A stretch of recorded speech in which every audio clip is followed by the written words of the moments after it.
Wait a minute.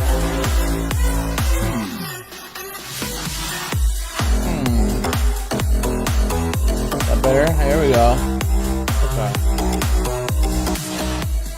Okay. What's up, guys? Happy opening day. I forgot that I didn't have graphics set up for this stream. So I was like, oh snap. So I just had to quickly erase some NBA stuff. So we gotta start adding players to the bottom. You know how the NBA we have players at the bottom? Well, we're gonna have to start adding some baseball players. I'm gonna let y'all know right now. I'm nominating the boy Aaron Judge, but maybe let you guys start voting for some of your favorite guys to be down there, and we'll add to it, man. But shout out to you guys. I never expect many people for MLB live streams, but it is my passion, and I know you true hardcore grinders love some baseball too. So we're going to spend some time researching the opening day slates, the first week of baseball. You never quite know what you're going to expect. There's a lot of questions out there. Last year, rumor has it, half of the league was playing with juice balls, half of the league playing with dead balls. There are some articles and data that suggests and supports that. So some offenses look better at home, some offenses look different. It's also April, a lot of cold, rainy spots, so not great baseball environments. It's also a shortened spring training, so a lot of pitchers aren't fully stretched out. They didn't go through their normal routine, and it's just opening day in the first couple starts anyway. Sometimes you don't expect pitchers to go more than 80 pitches, 85 pitches, sometimes 70. So there's a lot of nuances to deal with, and hopefully you guys will be able to gut through it, understand that it is going to be a little bit of a curve to start this season. And that's why I didn't really have a formulaic setup or a uniform setup for content just yet, because we're going to need a little bit of time for some of this stuff to play out. I also heard that this offseason that they came up with a new type of rosin that was kind of the compromise, right? In the middle of last year, they got rid of the spider tack, and then they met with pitchers in the offseason. Garrett Cole was, he mentioned this in an interview I listened to, how they came up with a new rosin. It's a little bit stickier, and we're actually seeing some RPMs go up in spring training.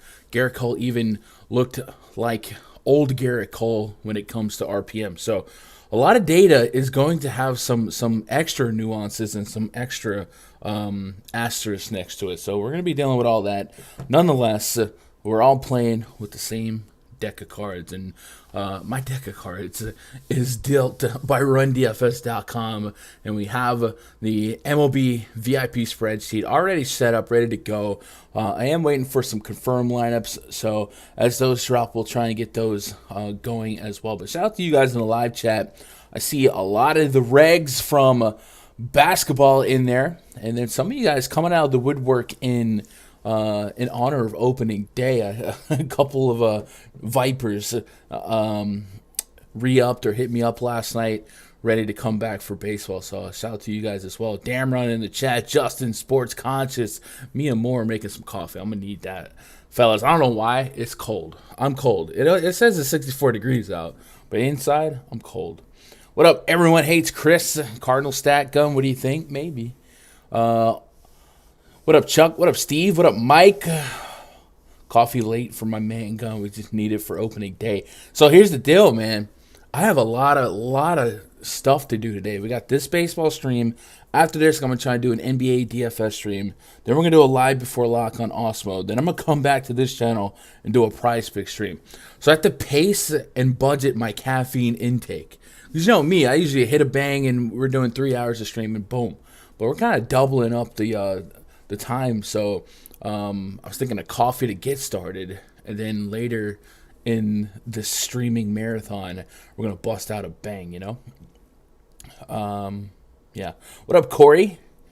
The Masters and NBA slate on opening day. Can't handle it. Can't imagine. Man, I appreciate that.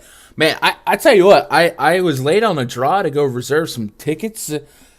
Did I miss out on the money, or was there just like not a lot of big money for MLB today? Because I don't know. Like I even typically like the mini max on DK. Maybe it's just an awkward start time, and they left it out. But I couldn't find any, not so much micro stakes, but something reasonable where I don't have to drop 800 to a rack on opening day to try and win a couple of G's. There was a lot of $500 to first, $700 to first. So I'm still looking for a couple contests to play. And because of the staggered lock, I think I'm gonna lean on DK today because I might be pushing if I try to make the MLB lock on Fanduel. But there's only one game, right? It's Milwaukee and Chicago. I guess Milwaukee does have a chalk pitcher, but we don't want to get to. Maybe I will. I don't know. I'm thinking I'm gonna end up putting a little bit more on DK today, but I don't know. We'll see. Anyway, we're gonna be using the RunDFS.com MLB VIP spreadsheet. It is gonna be more of a open research type of stream. I was thinking about playing some lo-fi or some royalty-free music in the background to kind of pass the time. And maybe I'll get an open Discord call or something for the channel members in the Gundecker Gaming segment as the stream starts to develop. I'm not quite sure how I want to serve the content. I know I want to do a standalone piece of content for PrizePicks. That's going to be a little bit more polished, fast-paced. But the research stuff is likely to end up being a lot more long form than a lot of you guys are likely to keep attention for, right? What else we got in chat? What up, members of the body? Hope you're doing all right. Solid picks. J. Cole. Jermaine. Cole. Baseball. Let's go. Cam in the chat. We are in a fire zone. Yeah, what is that about? In Texas, go tornado one week, fire zone the next one. Time to get this money. Let's go. Who else? Chuck is dope. Shout out to Chuck. Saw him in the VIP Discord earlier. What up, Skimmer? What up, Adam? Can't wait. Can't play NBA today. No way my brain can handle these coaches. Oh man, it's getting rough out here. And the West Coast games being a lot of the games that are impacted by the tank teams and unpredictable teams lately has been more annoying. What up, EB? What up, Andrew? Is Burns a top pay up on FanDuel? Yeah, he has to be. So let's go through that. First of all, I do want to double check two things. One, I want to make sure that there's no okie dokes on pitchers. I did put all this projected information in last night. So just to make sure, I don't want to talk about pitchers that are not on the slate. So looking at starting lineups. By the way, are we still using Fantasy Labs, everybody, as a group? Are we still using Labs lineup spades? Is there a new spot? Are we going back to RG? Somebody let me know, because I don't know who we're leaning on. So Burns, Hendricks, Bieber, Greinke. That's what I got, right? Brubaker, Wainwright, yep. Mego, Corbin, Male, Fried, Valdez, Otani, Darvish, and Matt Bum. Yep, all adds up. Thank you, my love.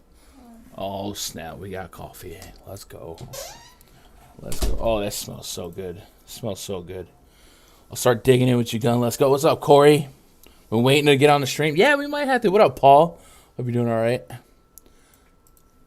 Yeah, I was thinking about one of these streams. We'll open up the voice chat for members on the Gundecker Gaming, and maybe it'll be a regular thing. All right, so I'm going to use this source as a starting point. So let's get started here. Let's talk about game number one. And as we go, we'll bounce back and forth between some weather and stuff. I'm going to open up a notepad. I did have a little bit of notes set up for, I was doing some early pitcher research. I didn't get to complete it. Maybe we'll do some more of that here.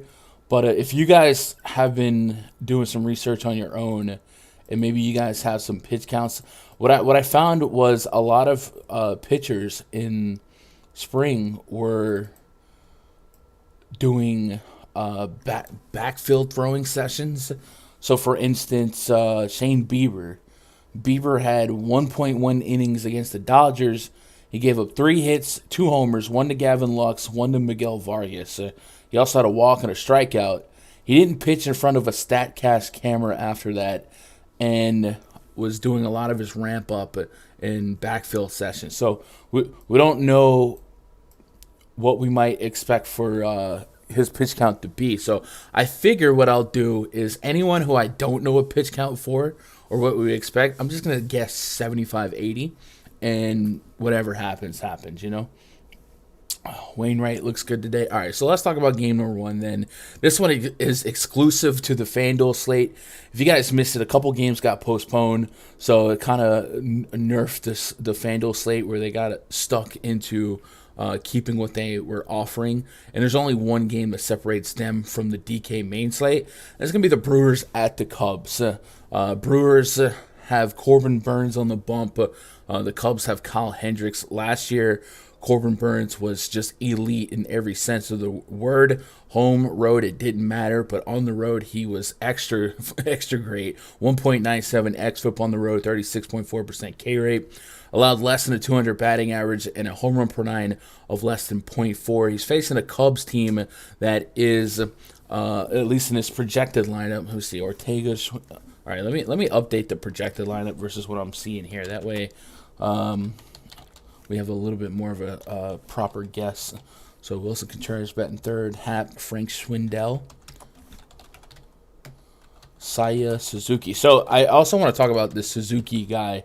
Some of you guys may not be familiar with, and I don't think today's the slate to take a shot on him. Maybe it is, but Suzuki is he's an import, right? Kind of like Ohtani. I was reading an article on Fangraphs yesterday about him. A lot of his numbers actually projected, or not project better, but they were better than Ohtani overseas. So batting wise, he might start turning some heads soon. I'm not gonna take too many chances on him against a guy like Corbin Burnes here. And, of course, that Brewers bullpen is still pretty top-notch. But to keep that in mind going forward as the Cubs start catching a couple more leaky spots. So we got a 5.16 implied run total for the Brewers, a 3.84 implied run total for the Cubs. Brewers pretty massive favorites. So somebody asks, is Corbin Burnes a top pay-up on FanDuel? Yeah, of course he is. He's 11.2 here. He's going to be the most expensive pitcher on FanDuel. If you guys are new to MLB DFS, I really don't necessarily care about price points for pitchers. This is probably your highest predictive spot in terms of fantasy score, right? Any hitters liable to offer you 0 fantasy points, but your elite pitchers, I usually make those guys a priority, and Corbin Burnes would absolutely be a priority, especially since, it's the only site you can get some access to him to today, and the rest of the pitchers on the main slate are, it gets pretty watered down pretty quickly. Garrett Cole, Robbie Ray, both not available today. Those games postponed. So you're going to see a lot of Shane Bieber past Corbin Burnes. And then Ohtani's kind of on the fence here. I see a lot of pessimism about his matchup against the Astros, and rightfully so. So, yeah, I think Corbin Burnes definitely profiles as the best play pre-flop.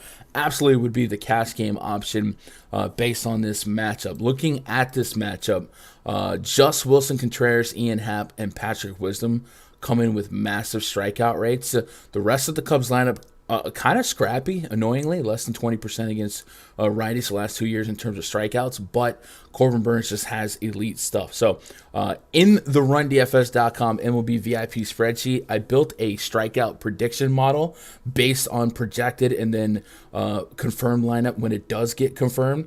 It's called the K Factory. So if you guys are new subscribers, or if you're current subscribers and you're not familiar with it, we click the K Factory, and the way it works is I show you guys the hitters' plate appearances for the sample size against the handedness pitcher, how many pitches they have seen against the handedness pitcher, and then how many pitches they average per plate appearance. That's important because it's not the same as at bat. Their strikeout rate, and then their pitches per out for the pitcher, pitches per out median, which is the average between the pitches per out for the hitter and the pitcher, and then the pitcher K rate, and it just finds an aggregate of all that data to help give us a idea of how often we result in strikeouts. So the end goal here in this model is you take a pitch count in your head based on the recent information. And for me, I'm thinking with Corbin Burnes, I'm just going to put 80 pitches on everybody unless otherwise stated. My early info on Corbin Burnes says that he was stretched up to 82 pitches in the final spring training game. Bing bong. Yo, Andrew Higgins. Hey, man, appreciate becoming a channel member. So in the previous spring training start, the last one, he got up to 82 pitches, which is great. That probably means you can plus 10, plus 15 that, get to 95, maybe even 100 pitches, and have a dominant start. So let's give him 80 pitches to be safe. Then let's look at 90 pitches. So what I would do here is on the side here, it says K projection. I have it based on per 10 pitches past 40 pitches. So at 80 pitches, I got him at 6.8 strikeouts. At 90 pitches, I got him at 7.6 strikeouts. And I believe a lot of you guys have been harping on me about whether or not you want the Corbin Burnes over 7.5 strikeouts. Well, according to my model, it is slightly leaning the over, but it's not an insane boost on the over based on the pitch count. Now, if you were able to get him to 100 pitches plus, sure. And also keep in mind, it's Corbin freaking Burnes. He can just mow down anyone. But I see a lot of people super confident that 7.5 Ks for the Cubs is too low. And looking at these K rates, even though they don't offer a ton of power here, this is not a team with a ton of strikeouts built in. Under Pressure Productions. Appreciate that sub, man. Welcome to the channel. EB says 15-mile-an-hour winds blowing in Chi-Town. Yeah, it is bad. And looking at Kevin Ross' weather report, he graded it yellow. And this is his words. If you guys want to check this out, you should definitely bookmark it. Roto Grinders weather tab. Milwaukee at Chicago, his words, not mine. It's cold, it's windy, and it's wet. The good news is that we're just looking at off and on light showers, likely never heavy enough to stop play, so Corbin Burnes could be playing through some cold rain. So my guess, being that they haven't postponed it yet, is that they're just going to play ball in ugly weather. Winds are blowing out to center at 15 to 20 miles an hour, which would excite me, except for the fact that temps are in the 40s and cold, dense air isn't great for homers. I think the winds and temps offset each other. So that's fun for Kyle Hendricks. So we'll talk about that in a second. But Corbin Burnes generally keeps the ball on the ground a lot anyway. Last year he had a 46.7% ground ball rate to righties and a 51% ground ball rate to lefties. So it's not often you're going to elevate the ball anyway. So I'm not too worried about the wind blowing out for Corbin Burnes. He's just that good. So I will take Corbin Burnes. But hey, maybe we are worried about some cold temps and never fully getting loosened up. Hendricks being on the bump for the Cubs. This one does kind of perk my eyes a little bit. Hendricks had a really bad spring. In his last 7.1 innings in spring, he gave up 6 homers. He gave up 17 hits and 3 walks altogether in 11.1 total innings. He's not somebody we target 4 strikeouts last year, a sub 17% K rate to both sides of the plate, and an xFIP above 5 to lefties, above 4 to righties. This is probably going to be a slate altogether. It doesn't have a ton of scoring. So I do think Hendricks is going to be attackable, and the Cubs probably project as one of the weaker, non-competitive teams in the league, and therefore on the slate. So I do like the thought of some Brewers bats here. They also have a 5+ implied total. So if you can get access to them on Fanduel, absolutely, why not? Looking at the bomb detector, Andrew McCutchen actually came in with a high rating on the bomb detector, over 4. Last year, Hendricks allowed a 1.41 home run per 9 to righties and a 1.69 to lefties. So both sides of the play can definitely get them. But in terms of metrics, McCutchen's actually given us a pretty solid projection here. And then let me cross-reference the starting lineup, or the project starting lineup for the Brewers that I'm looking at. They're looking at Colton Wong, Willie Adames, Yelich, McCutchen, Rowdy Tellez, Hunter Renfroe, Omar Narvaez, Lorenzo Cain, and Jace on base, Jace Peterson. So we got that pretty well locked down. We also have a nice stretch of hitters here that bat over 270 in the last 2 years against righty. So pretty solid on base potential. And generally speaking, the Brewers are just really, really cheap for a team implied for over 5 runs. And if you're looking for a little bit of salary offset to Corbin Burnes, maybe a little positive correlation and go get him that dub. Yeah, I can get behind some of these guys. I think Yelich is perhaps a buy low candidate, right? Goes from MVP to a really, really rough season. Maybe out here in Wrigley he can get right, especially against a soft tossing pitcher. By the way, if you guys haven't seen in the RunDFS.com MLB VIP spreadsheet, along with the K Factory, the bomb detector, we also have something called the pitch report. And what this tab will do, it will just show you the usage rate for types of pitches by a pitcher. It'll also show you their velocity on those pitches. And Kyle Hendricks is living in a league of his own when it comes to velocity. He's down there with the Greinke's of sub 90 mile an hour fastballs, 87.3 mile an hour fastball last year, a usage rate of 60.5%. Curveball at 73 miles an hour, a changeup at 80. So he's a 3-pitch pitcher, all of it pretty soft tossing. So because of that, as you see with his strikeout numbers, he's not getting a lot of swing and misses. He had just a 8.9% swing and strike rate last year. So they're going to put the ball in play, and I kind of like their chances, even if it is cold and wet. Maybe that air can boost a couple of these fly balls over the wall, right? PrizePicks has a Burnes at 17 outs as a prop. Okay. So I actually have outs built into that K Factory as well. So what you're saying is looking at MLB, it should be under MLB pitchers, right? Pitcher fantasy score. Last year there was MLB and then MLBP. And it looks like they combined them. So they have them at 17 outs. So going back to that K Factory for Corbin Burnes, we said 80 to 90 pitches was bringing me back about 6.8 to 7.68 strikeouts, 8.5 if he got to 100. Well, at 90 pitches, I would get 19.28 outs. And if he is at 17, I do slightly lean the over there. So I might get that. And I also kind of like the thought of maybe some of these elite pitchers in the NL stealing a few more outs than maybe they would in as recent as last year with the universal DH. A lot of times if a pitcher spot was due up, you would just go ahead and sub them out to put a bat in that spot. Well, that's not going to be the case here. So there are going to be some games this year where we have to think about the addition of a DH hurting a pitcher. But a guy like Corbin Burnes at that level, this might actually help him because he can go out there and maybe you see a lot more 6.1, 6.2s from a guy like him. So maybe I like the Corbin Burnes out prop more than I like his strikeout prop, just because I'm not getting a crazy strikeout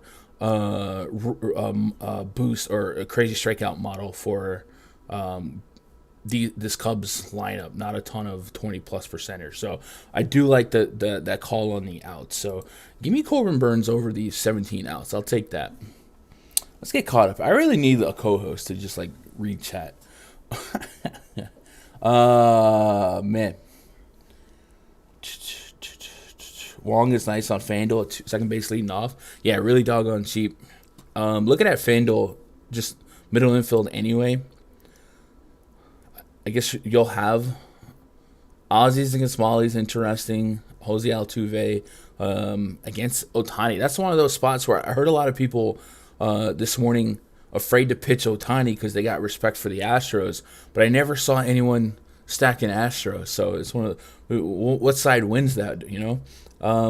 Yeah, Wong is pretty cheap comparative to some of these other options here. So what I would say, if we are taking notes, and I do have some notes from making a player pool, let's come down here a little bit. FanDuel pitching pool. Absolutely throwing Corbin Burnes in there. I'm not playing Kyle Hendricks, guys. It's just not happening. And then we can stack stacks. We'll add our Brewers as a stack. And I don't have any interest in the Cubs here. I will say, if you are new to baseball, sometimes you're going to find a high ownership on a couple pitchers, and it becomes intriguing to stack against that pitcher. But for me, that's when it's like an average pitcher that isn't one of the best on the planet. I don't think I'm stacking Cubs here. And I really don't have the highest bomb rating from the Cubs that I do have is Patrick Wisdom. He has ridiculous power numbers, but he also has a ridiculous strikeout number, almost 40% K rate against righties. So I'd be pretty well in expecting myself not to get to any Cubs here. And the bomb detector kind of agrees with it. Only Patrick Wisdom has a chip in a chair, and it's not even that good. Anything below 4, I don't really care too much about, Roto Grinders MLB weather looks like a good source on that. Not sure if I can post a link in chat. Yeah, absolutely. I think they're easily the top option, right? Do we have 90 viewers on a baseball stream? Excuse me? What? What up, Paul? New to DFS this year. I'm doing great. I'm trying to get serious with MLB this year. Suggestions, tips, things to keep an eye on. I appreciate the advice. Well, first, I don't really suggestions. I'd probably say become numb to variance and being on the wrong side of variance because it's gonna happen. There's a wide range of outcomes in everything, especially this early into a season where we don't have a lot of sample. We have a lot of unspoken stuff like dead balls being universal. Humidors are apparently in every park now, which has different effects at every park. A couple of stadiums have moved some balls back at the Orioles, so it may not be as offensive as yesteryear. And then the last half of last year, they weren't using spider tack. Now they have a new rosin. So some of those numbers are going to create difference. And baseball is a high variance sport anyway. So I would say be numb to the variance early on. Do some work to understand predictive analytics. Stay away from the noisy stuff like BVP, what this pitcher did against this team last year, stuff like that. Absolutely irrelevant to what we're dealing with today. And, just trust the process and hope the math goes your way more than it doesn't, right? And that's the best thing about baseball that you really don't have with any other sport is the math will do the thinking for you. Other sports like basketball, where it's really more minutes and news based, not necessarily. I guess it's a skill to follow news, but it's not as skillful as kind of crunching numbers, in my opinion, that baseball does. So, willing to aid in a stream or two. I appreciate that, Justin. I got some people, but I don't know. It's a lot to. My head's on a swivel right now. I think once NBA goes away, I'll be able to focus a lot more. Long batting, 356 career versus Hendricks. That's what I'm saying, Corey. Relax with the BVP. But, yeah. It's good that he has a good success rate against them, but a lot of people make the mistake of going to BVP first instead of just trusting the numbers because BVP is, at best, an extremely small sample size and at worst an even smaller sample size and takes out the situation, takes out the what year it is. Kyle Hendricks was a different pitcher 5 years ago. You know what I mean? Like, stuff like that. Hopefully tomorrow Edmund gets some stolen bases. Yeah, I like that. Any Juan Soto love is a one-off on DK? Always. Juan Soto's probably a top 3 hitter in baseball, so never pushing back on him. And I also think that, the Nats are a little bit interesting as they're not facing DeGrom or Scherzer anymore. Vogelback leading off. Pittsburgh might sneak in today even with weather. Maybe. All right, let's move on to the next game here. I get this game got moved, so I guess we ought to just stay in order of sequence. Or F it. Let me adjust the time in here. So if you didn't know, this game was originally scheduled for 4:05, and it got moved to 7 due to the weather. So we'll cover it since it's just in order of the spreadsheet. But it's Tyler Megill taking on Patrick Corbin. It was going to be Max Scherzer. Scherzer has been pushed to tomorrow. So today we get a Nats team that was somewhat priced for DeGrom or Scherzer and ends up playing against Megill. Megill does have strikeout potential. He had a 12% swing and strike rate last year, a 26% K rate last year, but he also has command or in home run issues. He had 507 xFIP to lefties last year, allowed a 315 batting average, a 2.78 home run per nine, high fly ball rate, high hard contact rate.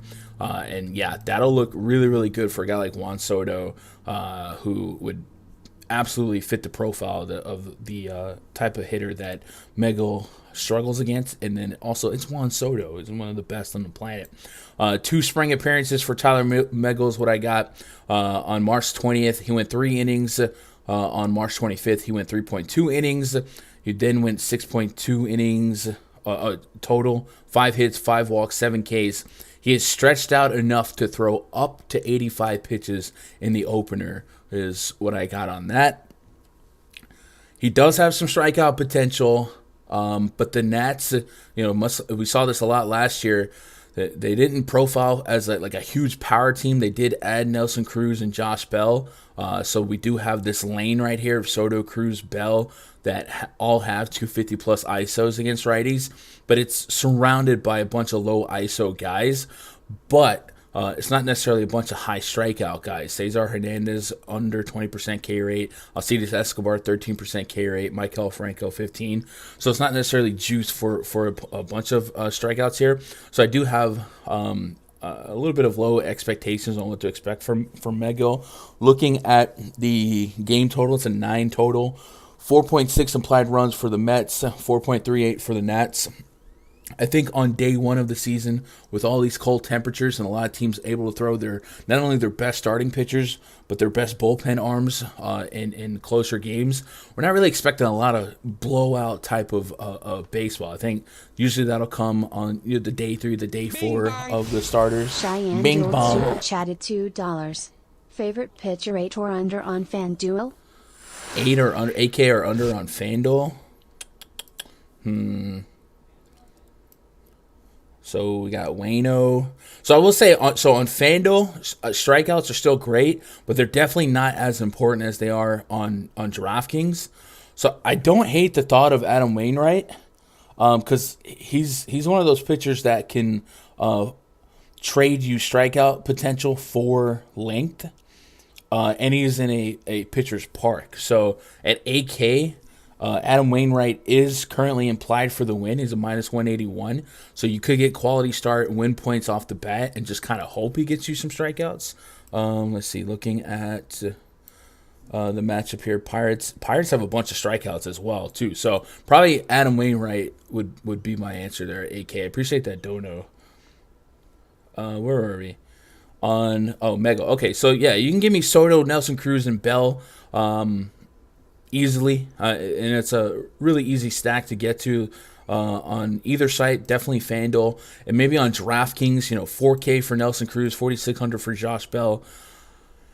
Maybe that's a lot for like Max and DeGrom, but against Mega, I'll take my shot here. And Josh Bell being a switchy, I don't mind dipping into that Mets bullpen and taking my chances. So I think I would definitely write down those 3 as a lane. So I'm gonna go back to some notes here. Stack lane, Nats. So we're going to go Soto, Cruz, Bell. The Mets side is going to look really, really good on paper. Patrick Corbin has certainly struggled, to say the least, in his last couple seasons. Last year, he had a 2.5 home run per 9, 2 righties. The year prior, 1.43 home run per 9. Very high average, very low K rate to righties. Was doing okay against lefties. This is a Mets lineup right now that I'm looking at projecting really, really righty heavy. Nimmo leadoff. They added Starling Marte, excellent pickup. Francisco Lindor, if he gets right. Pete Alonso has a ton of power. J.D. Davis, Eduardo Escobar, switchy. Mark Canha, Jeff McNeil. So, and then James McCann, we know, perennial lefty masher. So the Mets will probably profile pretty well. They do have a sub-5 run total, implied run total, but I do like the thought of some of the power in this lineup to get to Corbin. Corbin threw 90 pitches in a 6-inning stint against minor leaguers for the Nats in his last spring training ramp-up. So take that for what it's worth. He has looked better in spring training, but even Corbin at his best, if you go back to the big year with the D-backs and even 2020, He's still struggled with righties, and he's always struggled with power to righties. So even if he's not a 2.5 home run per nine guy, I still like my chances on picking on him with some righties, especially some righties with some pop. And I do want to highlight Starling Marte, especially on FanDuel.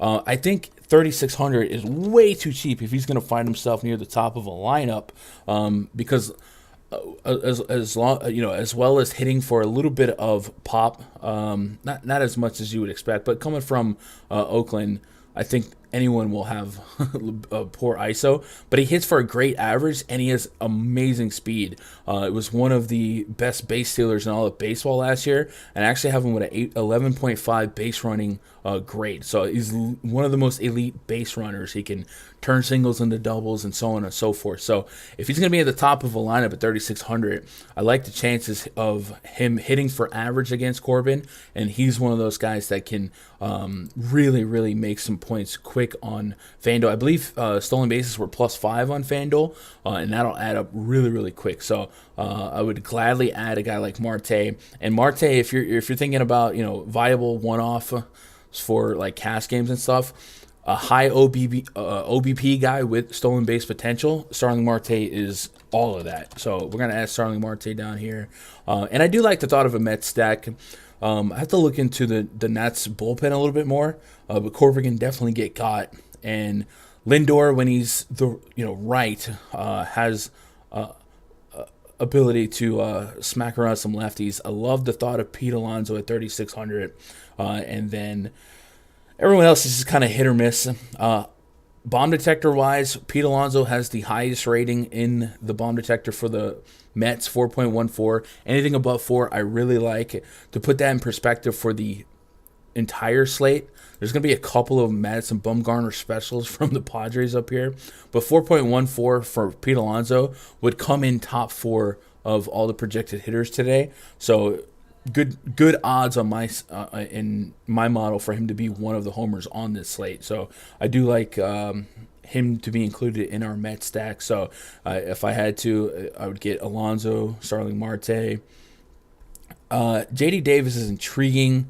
Eduardo Escobar, I like him. I would like him a little higher in the lineup, but low K numbers can attack that over 300 batting hours allowed to righties by Corbin. So plenty to like here on the Mets. Again, not expecting them to drop a 10-piece, but a lot of guys that do profile pretty well against Corbin. And then just referencing that pitch report over at the in the pitch report tab, last year Corbin threw a fastball, doesn't have a ton of velo behind it, and backed it up with a slider. And that was basically his 2 pitches. Had a couple other pitchers that did qualify, but basically fastball, slider. So fastball, slider in on righties, that has a lot of potential to get lifted on and not go where you want it to go. So Alonso's looking pretty good. And in that pitch report, Alonso against the slider, a 1.3 grade, and I imagine a lot of that sample size is against righty. So Alonso's looking pretty good today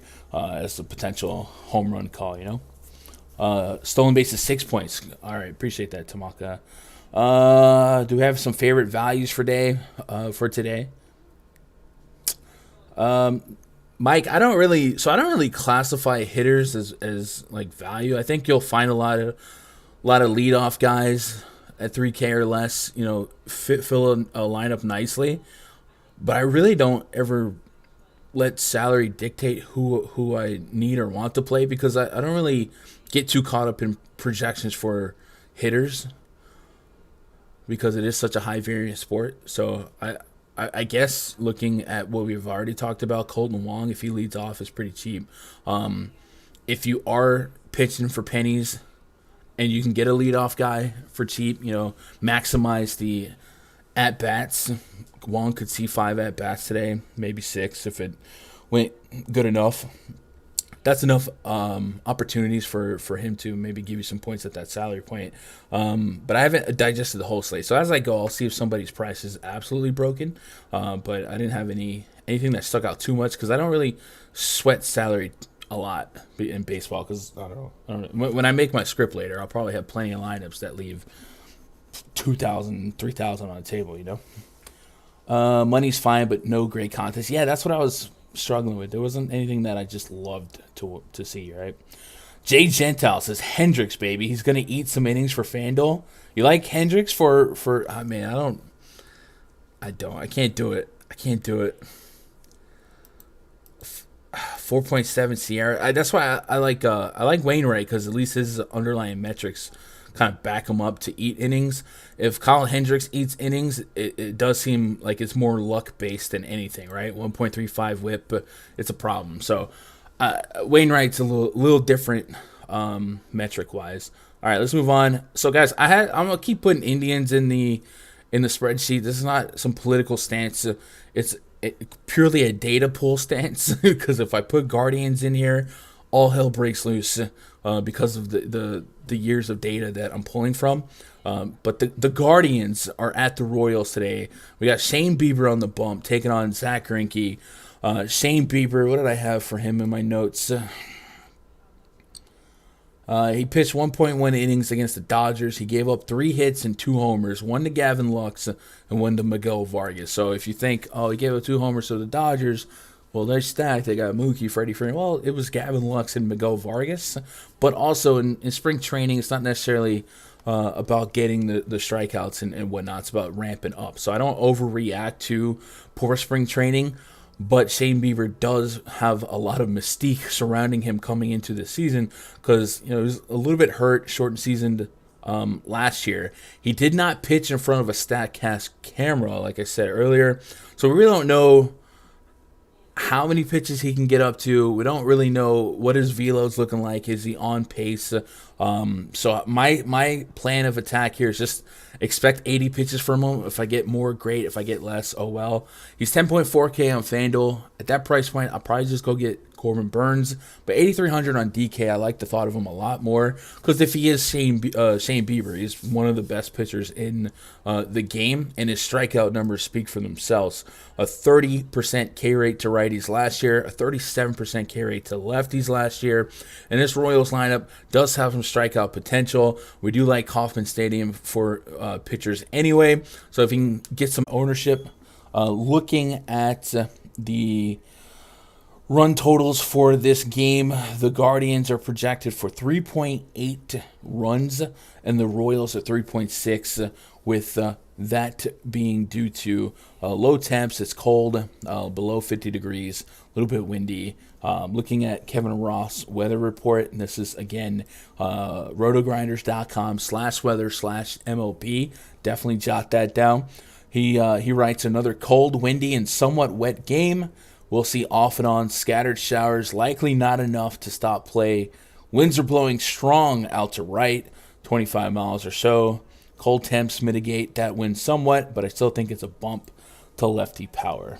So, with that in mind, I don't really want to grab any lefty power bats from the Royals, but the Guardians give us a newly extended Jose Ramirez that could definitely take advantage of a more contact privy Zach Greinke. His last season was really his worst season in terms of strikeout rate, swing and strike rate. He had just a 9.2% swing and strike rate last year overall, 17.2% overall K rate. He was way more susceptible to righties when it came to power. So a guy like Franmil Reyes might project pretty well, and then we'll do some research on some of these other guys. But I do like the idea of the Indians maybe exceeding their implied total here. And we'll also have to look at this Royals bullpen to see if they made any drastic improvements. But I really don't trust Matheny and Greinke at this stage. So I'll probably lean on a few Guardians bats in my exposures today. See what you guys got on this one. Wish they allowed you to choose Ohtani as a hitter or batter. Yeah, plan.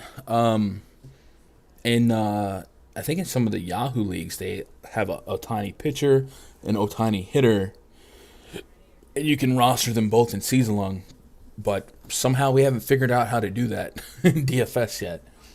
Weather's not a concern in DC, right? So AJ, they moved that game back, and looking at some of the weather projections, it should be cleared by the new start time.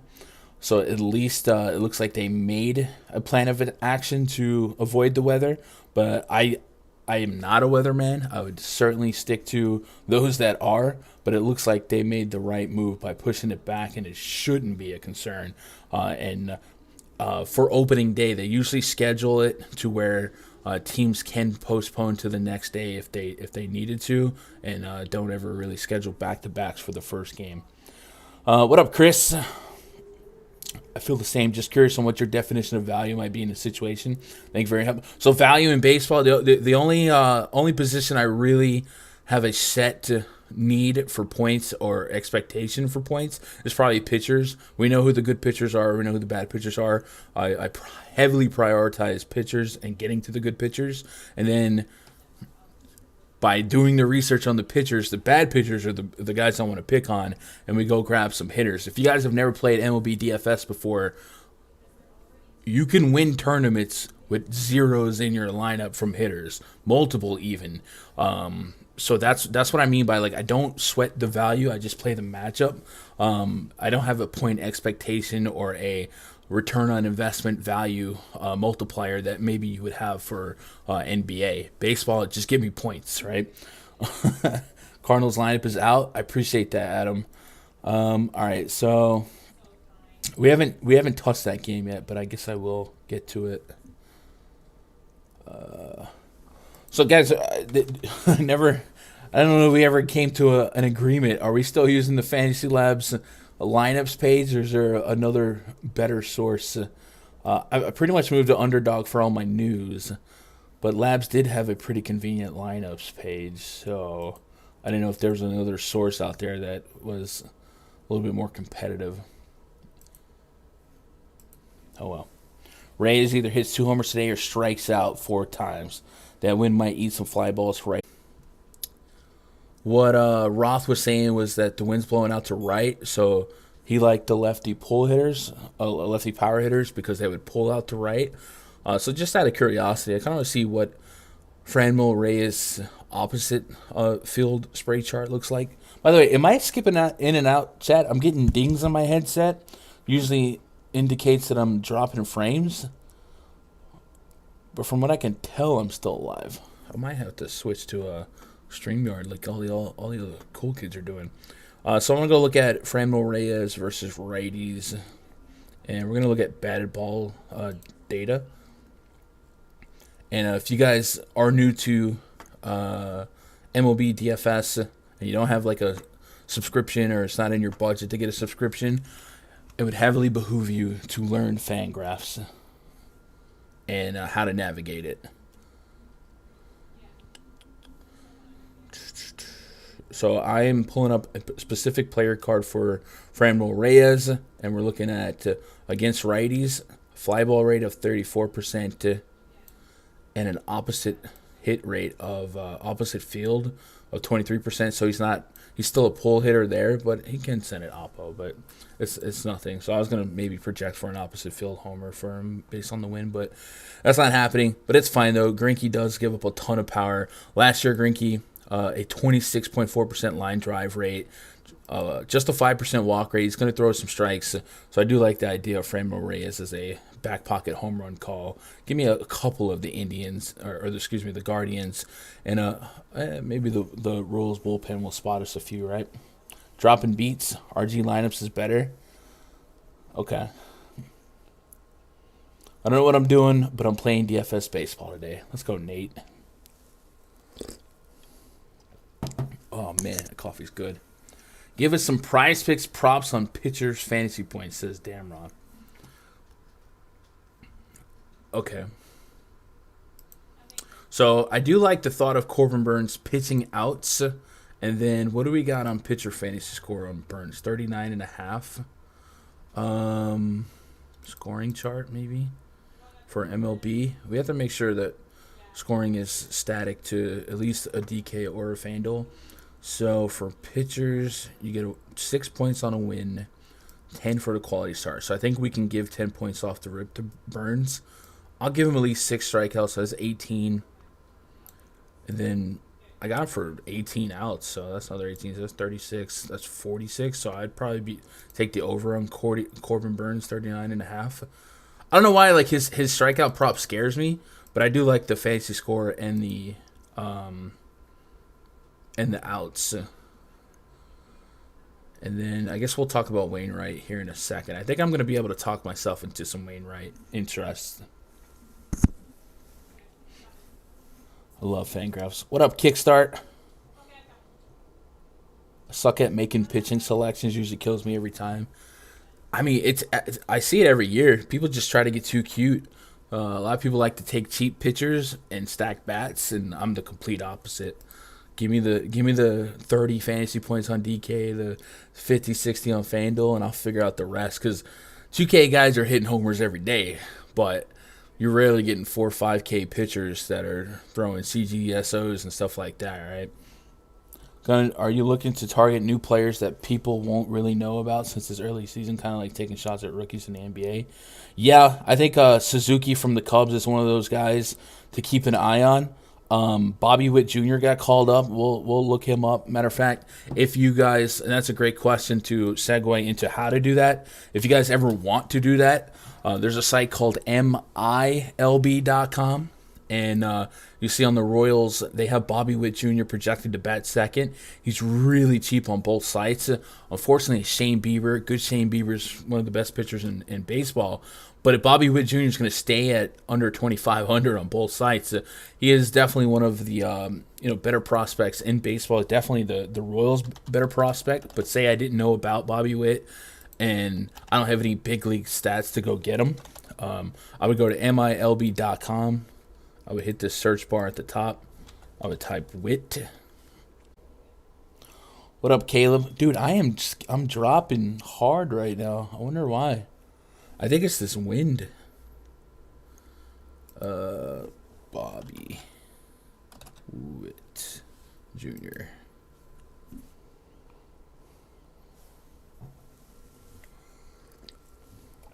He gets the free package with T-Mobile. Man, that package is the gift that keeps on giving. I know more people that have that, but don't even have T-Mobile. Like, who uses T-Mobile? So last year, in the minors, Bobby Witt Jr., he batted .290 total, slugged .575 with a .936 OPS. He had a 0.5 ground out to air out ratio. He had 33 homers in 497 at bats. So he's one of those guys you would probably want to play before everyone else does, because he probably will not be 2 to 3K for long if he lives up to his career trajectory, especially in the top of the lineup.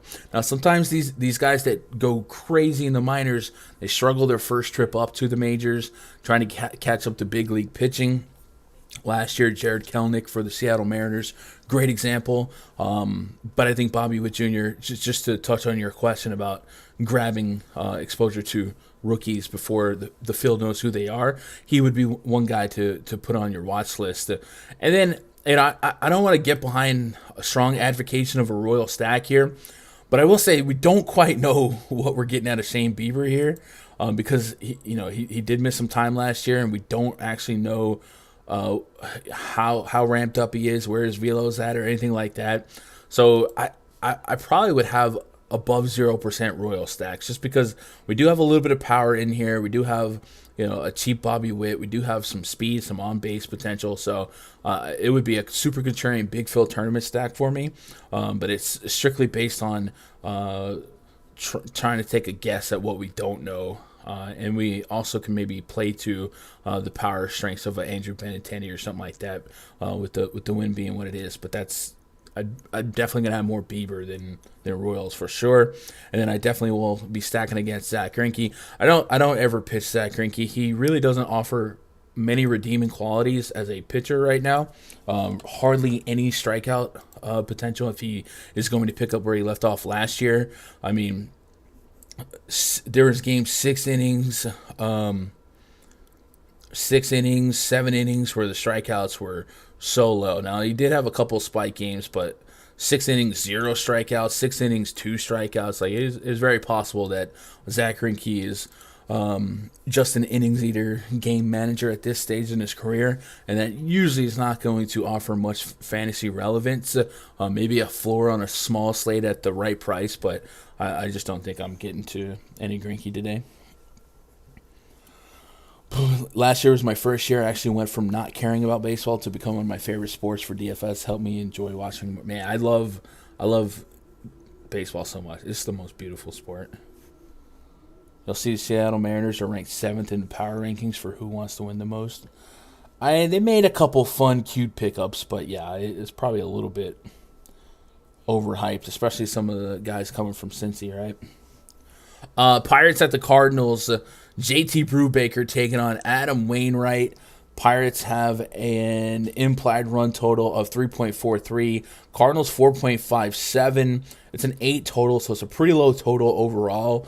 And it is a pitcher-friendly park. Referencing Mr. Ross' weather report, he gave it a yellow. He said, "Stop me when you've heard this before." But it's called windy and wet. Again, we're talking spotty light showers.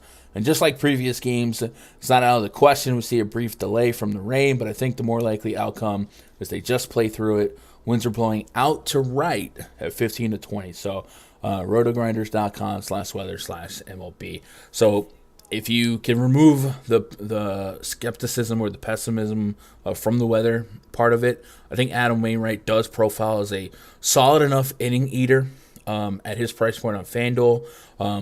Not somebody I'm leaning on for a ton of strikeouts, but he can get you some. About a 20% K rate over the course of the last 3 years, and the whip is really, really low. So if you're not going to allow a whole lot of traffic, you're going to get those outs. You might give me a shot at that quality start.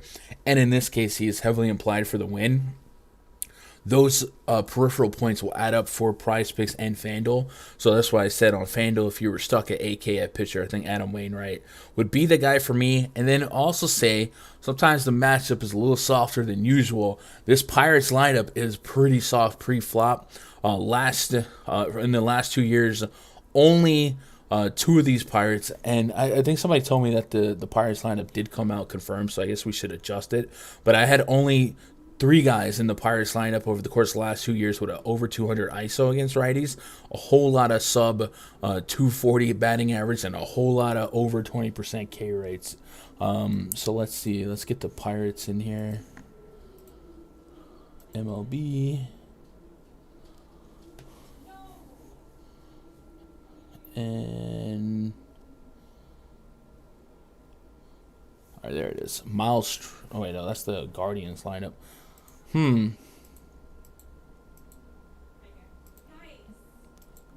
7 games, Pirates. I'm not seeing the confirmed Pirates lineup. I see the Guardians lineup. But all right, we'll go with what RG has. I definitely need to lock down who I'm going to be using for a lineup source. But here's what we're looking at: Daniel Vogelbach leading off, Brian Hayes in the 3 spot. I see he just got an extension. Yoshi Sasugo batting cleanup.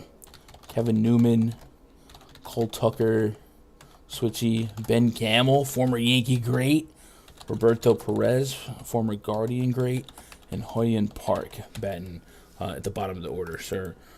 Brian Reynolds. I spelled Reynolds wrong. So a little less strikeouts, but still not a ton less. I get over 1 in 5 K rates.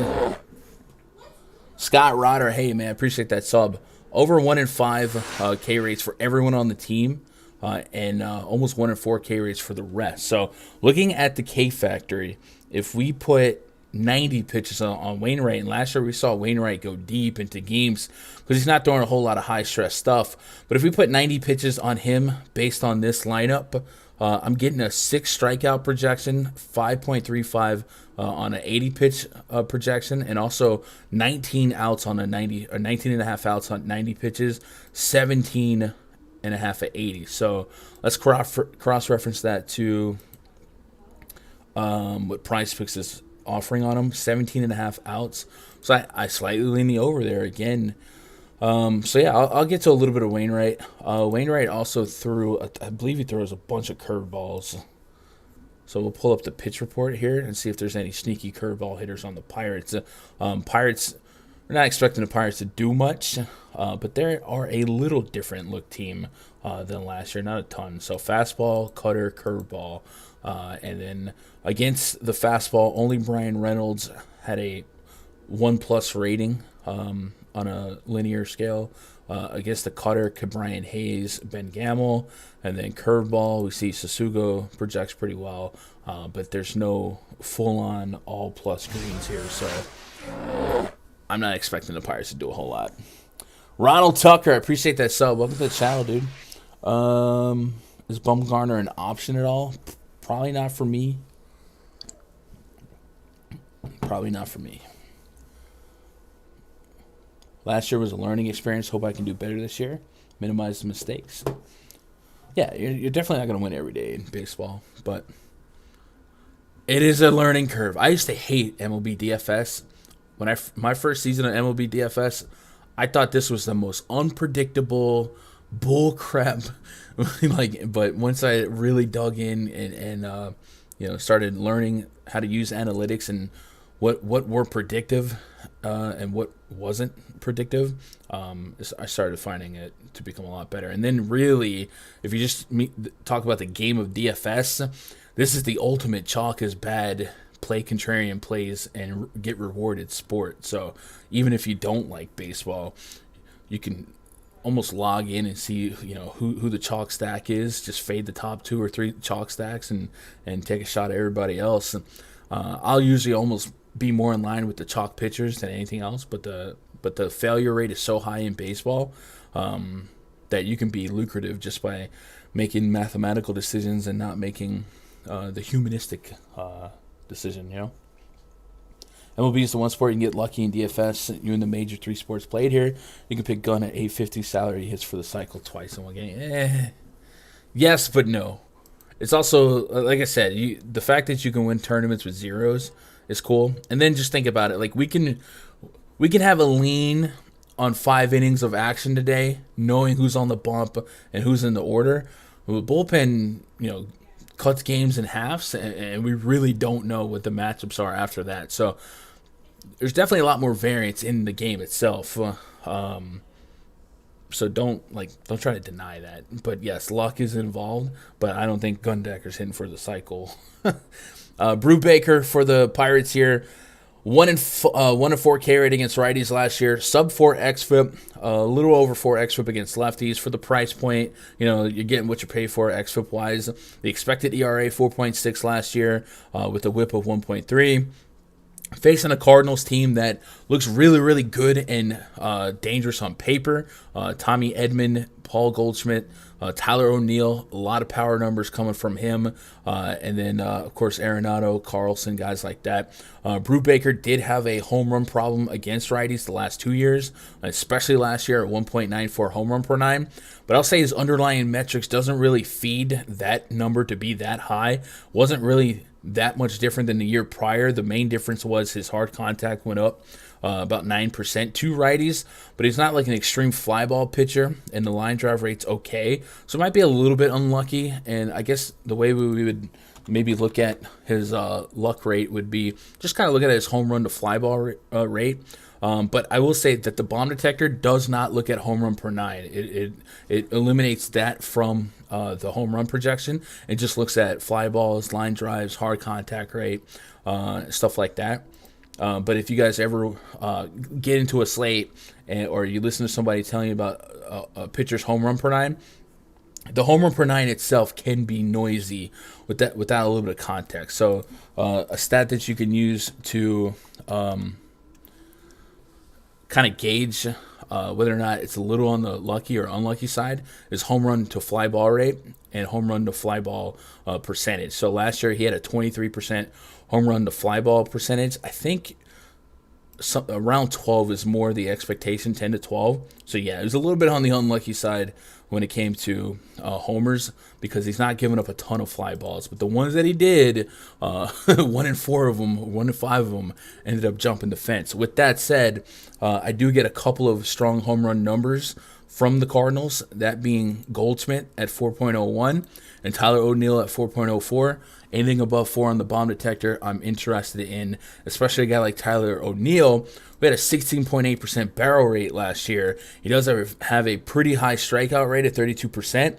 However, Brubaker has a 12. I guess Brubaker does get you some strikeouts, 12% swing and strike rate with a 1-4 K rate. So O'Neill's kind of one of those. If he can lock in for a good at bat here, he projects really, really well to send one over the fence. But that 30% K rate is playing with fire.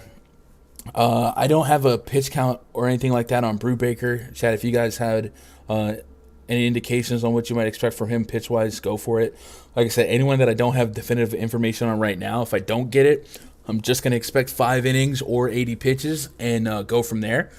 So if we go look at the K factory and give Brubaker 80 pitches, I'm looking at 5.5 strikeouts, 17 and a quarter on the out. So that's if he's pitching a good game. And I do think the Cardinals are a team I can get behind. The pushback here is the weather and the park. So I'm not going to get too enthralled because there are some better spots coming up later. But talent-wise, I like the spot for the Cardinals, and several of them at least. I believe you could. I heard you the only person in T-ball history to strike out the side. Come on now. If you would have told me last year I care more about Pirates versus Cardinals than Lakers versus Warriors on the same day, right? Yikes. If Pujols ends up in the optimal, I'll be ticked off. Is he in the...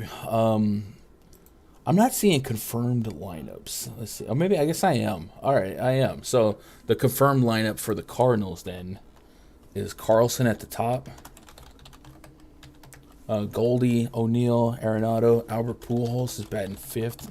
Yikes. Paul DeJong, Yadi Molina in the 7th spot, Harrison Bader, and then Tommy Edman. All right, so I guess we can green light this. And I guess that is the Pirates confirmed as well. Albert Pujols has a 3.9 bomb rating today. Actually higher than I would have guessed, to be honest. But, yeah, that would be unfortunate because I think I'm going to be really, really light on Albert Pujols' exposure all year unless he, like, gets right below the milestone, right? What up, Logan? Here. Optimal as hospital. Yikes. All right, Braves hosting the Reds. So I think we're done with weather concerns. And this one starts the... Let's just focus on the talent here. We got Tyler Mahle taking on Max Fried. Do we have confirmed lineups for either team here? I do not. All right, so we do have an 8.5 total. The Braves with a 4.87 implied total.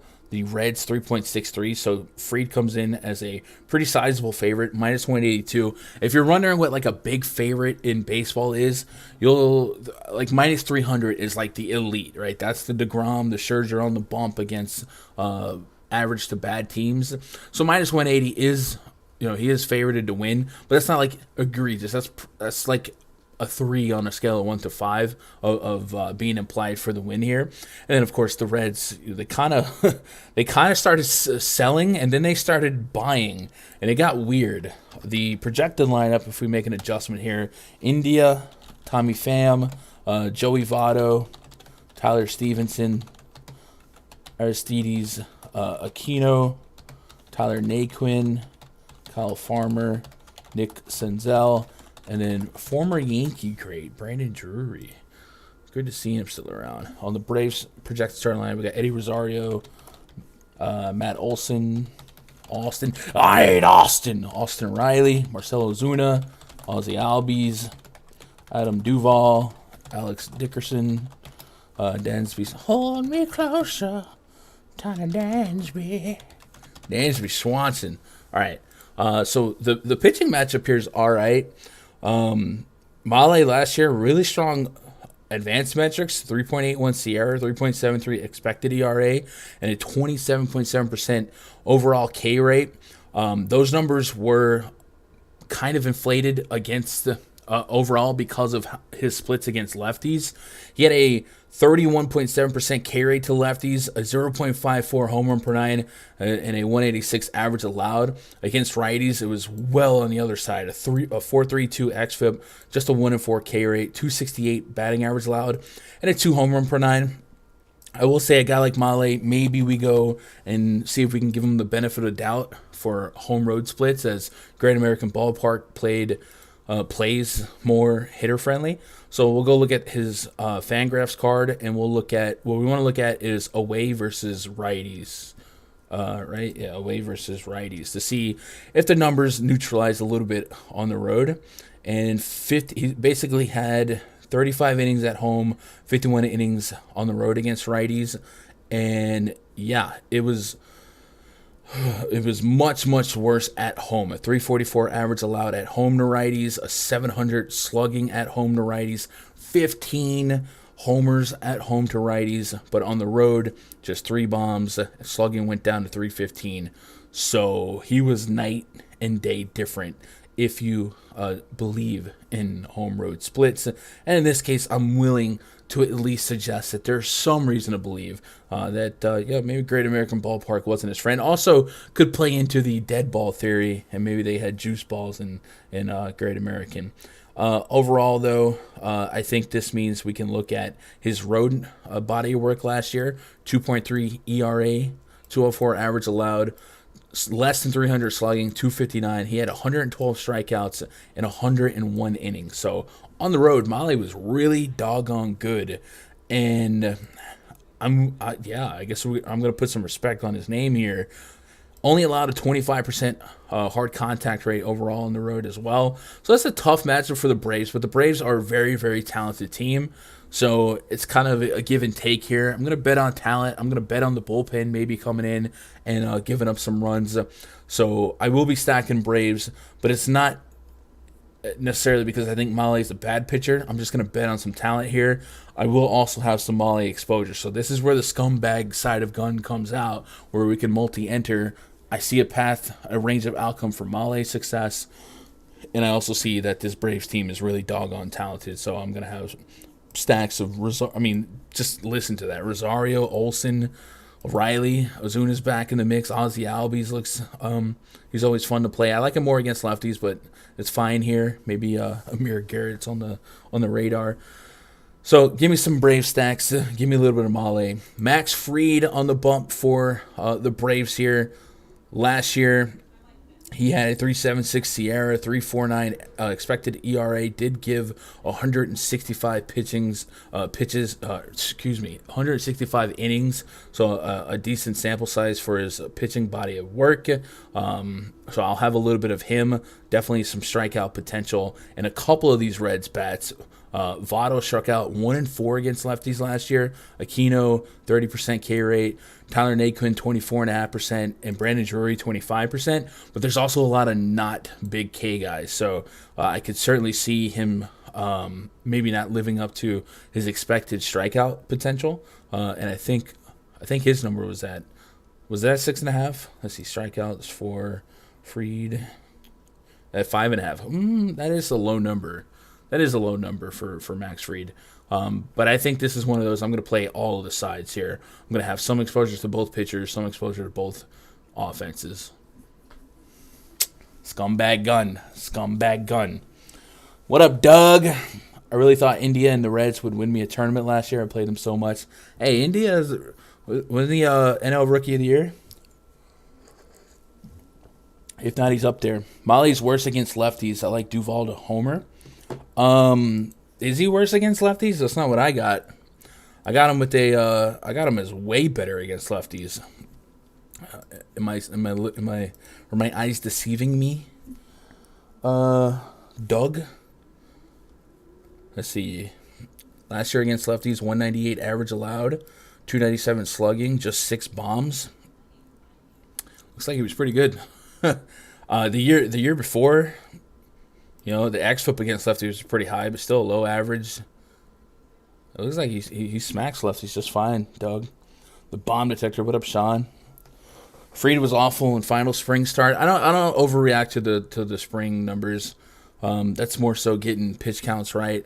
I do keep an eye on like velocity and stuff like that, but yeah, I expect him to get right. Reverse splits for Male. Yeah, yes, but also I was able to neutralize those splits if we just look at his home versus road versus righties, and on the road it was all great. So I'm willing to kind of believe in that, you know. All right, Astros at the Angels, Ohtani versus Valdez. We have an implied total for the Astros at 4.14, the Angels 4.36, and once again, if we reference that Mr. Kevin Roth weather report, his words, quiet and surprisingly warm weather in Anaheim. The high today is nearly 100. Temps by first pitch will be around 80, but that's a lot better for bats than most other games on the slate. So definitely the best hitting environment when it comes to temperature. A lot of these games are going to be cold, wet, windy. In this case, not so much. But neither team really getting a crazy run total. But I do like the game the game environment overall. And this is one of those unfortunate spots where when Ohtani's scheduled to pitch, until these sides can figure it out, you're not going to have access to his bat, which is a shame because it really takes the sting out of stacking the Angels, right? It'd be fun to have Ohtani, Trout, Rendon, Jared Walt, guys like that.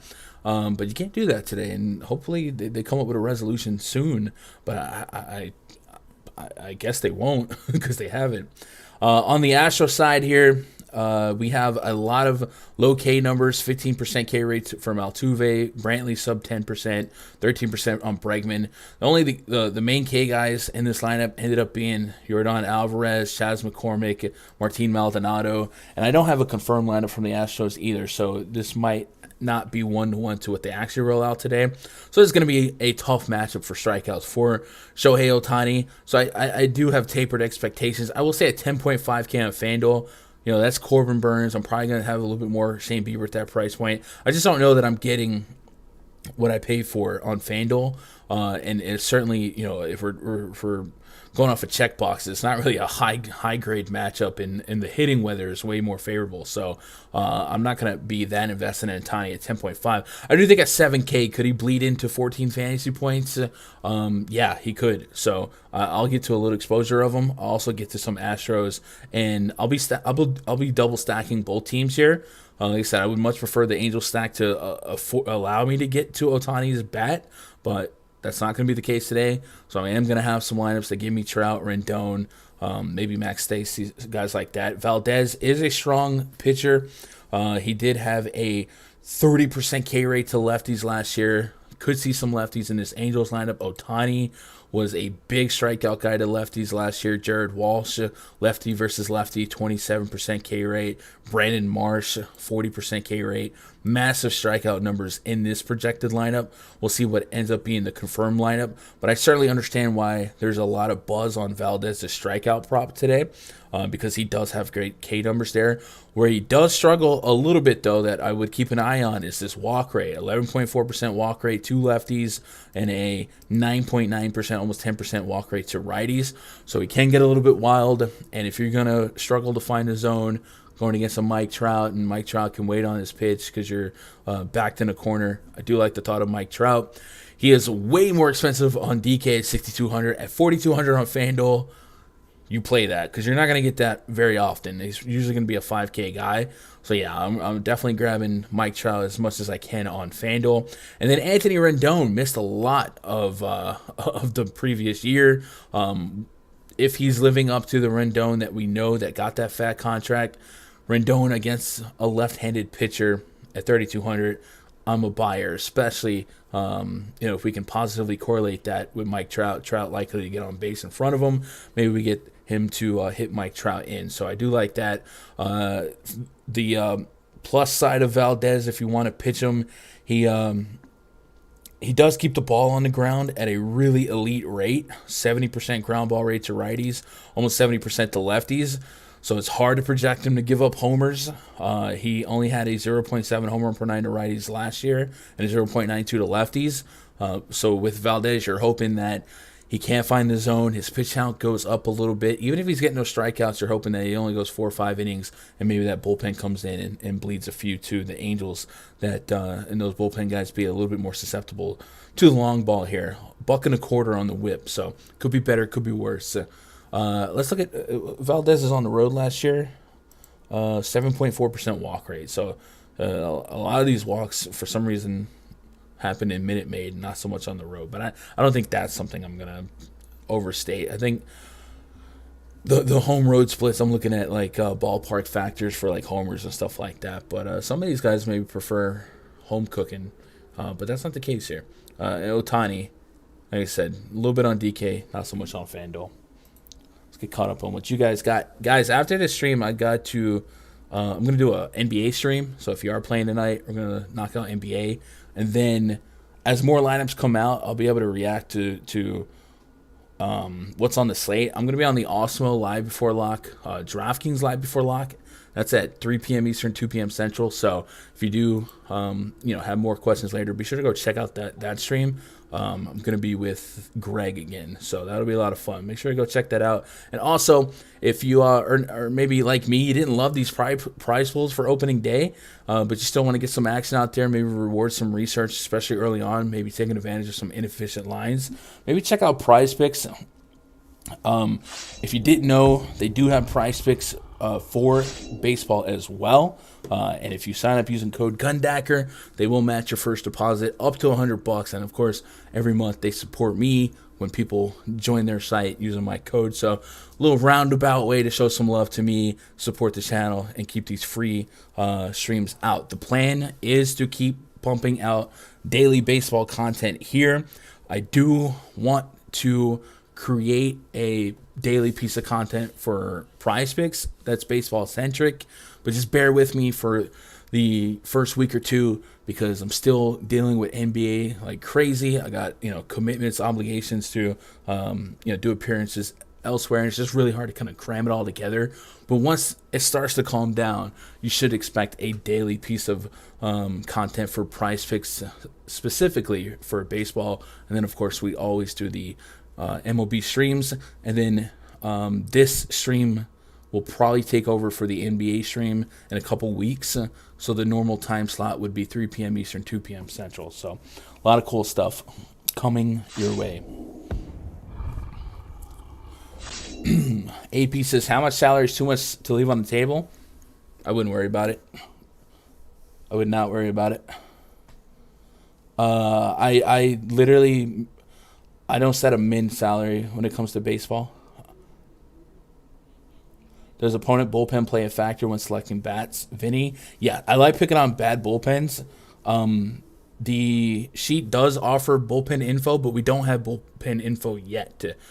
So like last year when samples start to develop, what I did for bullpen information to kind of throw a net over it was that like K percentage plus, walk percentage plus, and if you don't know how to like interpret those numbers, basically 100 is like a linear scale. 100 is the league average, and then above and below would be the deviation, whether it's good or bad. So in this case, we don't have sample size for each bullpen.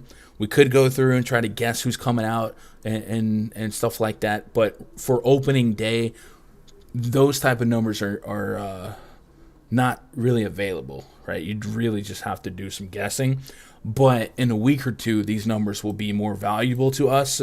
Definitely in a month, it'll be more valuable. And then what we also have in this spreadsheet is the bullpen usage tab, which will keep tabs on guys that have thrown, and it's a rolling 5-day sample size. So, for instance, on Monday, Brian Abreu, Pedro Baez, Rhino Blanco, like those guys threw double-digit pitches or what have you. And if you see a guy that has thrown 10-plus pitches in back-to-back days, you can surmise that they're probably not going to make an appearance today, and you can guess other guys that come in. But that is trying to control the uncontrollables. You just never know. But the short answer is yes, we do have information in this spreadsheet that will give you an idea on how good or how bad the bullpen is, but it's based on sample size and data, and we don't have any of that for this year. And of course, teams are a little bit different year after year, so we got to take that with a grain of salt today, I'm light on NBA today just because no BS. We could have some Lakers stuff. Yeah, I don't expect all the Lakers to play, or any of them, right? Garenberg and Gunn is the best tandem on Awesome. Hey, I appreciate that, Andrew. Not another show. Mr. Golf is not a sport. Yo, Greg was trying to get me to make some enemies, man. I wouldn't fall for it. All right, main event tonight's the Padres and the D-backs. So referencing Kevin Ross' report on this one, he didn't have anything. And usually San Diego is or well, I guess Arizona has a roof, so they'll never have an issue. Sometimes early in the season they leave the roof open because it won't be long until it's 110 degrees outside. So it looks like no weather concerns here. The roof being open has had at least an interest effect on me when it does get to the summer. Every now and then they will pop the lid and it's 100 degrees in the humidor, and it has a different effect. The ball carries a little bit differently, but I'm not gonna overguess that right now. We're just gonna look at the matchups. We got Yu Darvish up against Madison Bumgarner. I saw that they just traded. Did you guys see that they traded Victor Caratini? Wasn't Caratini Yu Darvish's caddy? Like I thought that was interesting because some pitchers really just like to work with one catcher. But I guess Austin Nola is probably gonna be the guy for Darvish today, right? Is that what we got? I got Austin Nola. So look out for that. Maybe it works. Maybe it doesn't. Mad Bum on the bump for the D-backs. Madison Bumgarner's essentially gonna usurp the spot of John Lester for me. His advanced metrics suck, and I will always stack against him, and it'll almost never work out for one reason or the other. But here's what Mad Bum is bringing to the table. In the last 3 years, a 4.5x to righties, a 6.74, a 5.15, K rate below 20%, home run per 9 well above 1.3. Last 3 years, the hard contact through the roof, 40%, 46%, 45%. It was actually down last year while still being amongst the highest in the league. The fly ball rate at 46%. So you might guess it, but the Padres are all going to profile extremely well in the bomb detector because of these metrics. Manny Machado, I believe, has the highest bomb rating on the entire slate for me at 4.29. Former Yankee great Luke Voit in the mix as well. Will Myers is up there. Not a BVP guy, but Myers does have a history with Mad Bum that involves a lot of bombs. And then even Austin Nola looks like he's got a 4+ rating. So from a pure power standpoint, the Padres stack is looking pretty good against Mad Bum from this far out. And then the D-backs last year, their bullpen was amongst the worst in all of baseball, well above league average in home run per 9, hit per 9, whip per 9 plus. So Padres got to be the top stack for me, right? Chat, you guys agree? They don't have the highest implied run total. That belongs to the Brewers, but that's only for Fanduel. So I'm with the Padres stack as probably my top stack of the day, and that's all I got to say about that. Yu Darvish on the other side here. This is a weird, wonky D-backs lineup on paper. A couple of K-rate guys above 1 and 4, 1 and 5. Josh Rojas, Dalton Varsho, Christian Walker. Wait, Varsho. Yeah, he's there. My lineups are not always the same as the projected from last night, so I do want to at least put a disclaimer on that. None of these lineups are confirmed other than the Cardinals game, and I guess the Royals game got confirmed. Yu Darvish last year, 32% K rate to righties, 26% to lefties. It's going to be quite a few lefties or switch hitters in this lineup, in this projected lineup for the D-backs, but still 26% is over 1 and 4. And I don't mind, taking a shot on Darvish at 9.5, 9.4 on DK.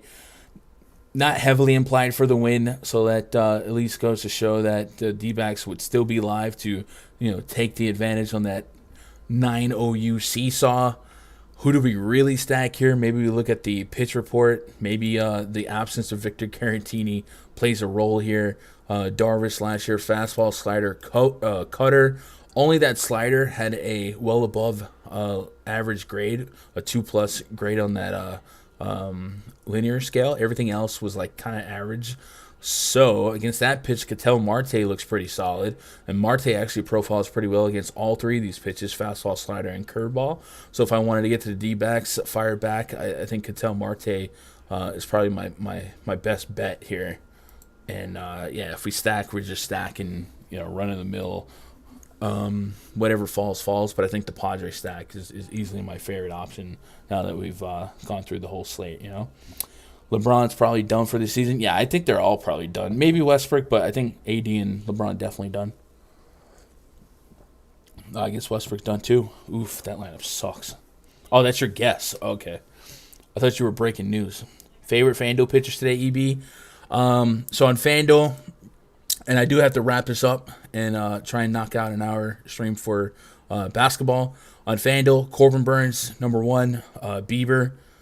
I will have some Darvish, have some Fried, some Male. You can make a really strong case for Valdez, Waino as well. So, but at the tippy top, it's Corbin Burns, and it's not particularly close. And I don't really think you would have to do much to make him play. So if I wanted to make a core lineup, I would go with Corbin Burns. I think he's going to lead my projection here. He went 82 pitches in his last spring start, so Corbin Burns there. I'm going to put Machado in. He's leading my bomb detector.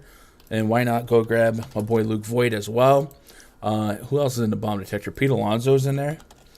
I'll take a shot on him taking Corbin deep. We'll put him in that util spot. Bomb detector. Eduardo Escobar. Carson Kelly. I like Kelly more against lefties, though. Ketel Marte looks all right. Tyler O'Neill. He's got big homer numbers. So I'll just take a shot on him swinging for the fences. Tyler O'Neill. Escobar. Maybe he can touch Alonso in a stack. And these are all solid plays here. I do like Marte, too, right? Am I going to end up a little Met stack action here? So I probably have to come off of somebody now. Maybe I take O'Neill down. I don't need Eduardo Escobar. I don't need him. But I do want Marte and Alonso to touch in a stack. Machado and Voit probably touch in a stack. Corbin Burns there. Maybe find a 2K special. We mentioned Bobby Witt Jr., but I don't necessarily think that's the matchup that we need him in.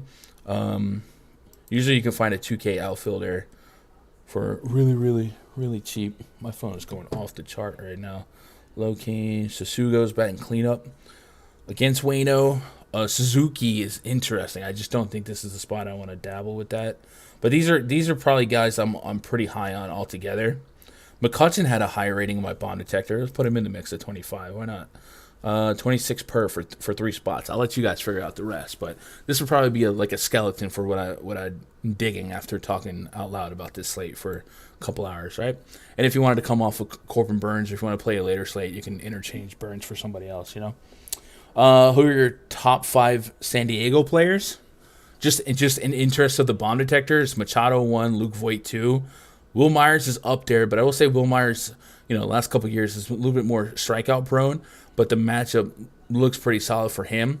I don't know that they'll lead off Trent Grisham here. I pulled this from a projection source. It seems like you would rather lead off with a righty, but I guess I don't know, who would you lead off with? Profar? You wouldn't lead off with Myers, would you? I guess they don't really have that typical leadoff guy here, so I guess they would.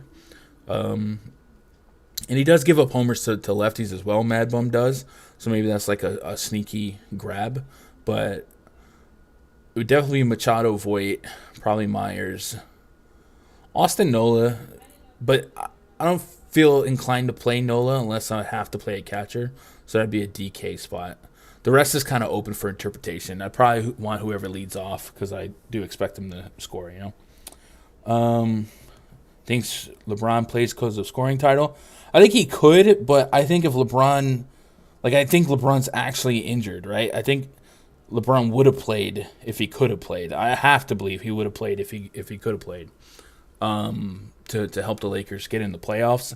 So if he's actually hurt, and boy, would it be a bad look for him to not play in must-win games and then play when the season's done. So I don't know. I'm not expecting him to, Profar lead off. Yeah, I can see Profar leading off there. Switchy advantage. LeBron wants scoring title. He has to play 2 more games.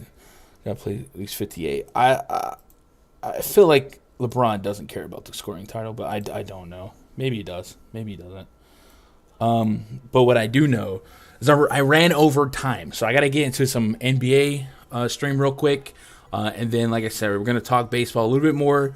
So be sure you're on the Awesemo Live before lock. There's 2 baseball Awesemo shows. They're going to do one before the Fanduel slate and then one before the DK slate lock. So a lot more baseball content out there. I do appreciate you guys for stopping by. If you have not subbed and you want to hit that red subscribe button, I appreciate it. We're trying to get to 8K subs, and this is going on right now. We're on the best 28-day rolling period in channel's history, so couldn't do it without you guys. So more content coming today.